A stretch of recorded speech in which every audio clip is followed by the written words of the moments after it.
түлкі ве қаз мысалы. Бір заманда бар екен, бір заманда жоқ екен, бір түлкі бар екен. Күндерден бір күн о түлкі қазны тұтады. Қаз, мен сені ашайжағым, дейді. Қаз не япсын? Яқшы, мен разым түлкі, ләкин менің бір ричам бар. Мен бір кере ойнайым, сон мені ашарсың, дейді қаз. Айды, ойна, дейді түлкі.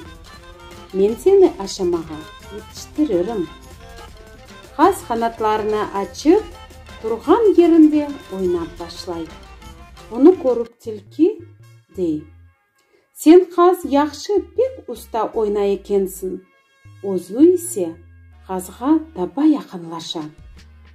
Қаз ойнаған кебі етіп, қанатларını қаққа көтеріледі, ұшып кете. Түлкі ise артынан бақып қалады.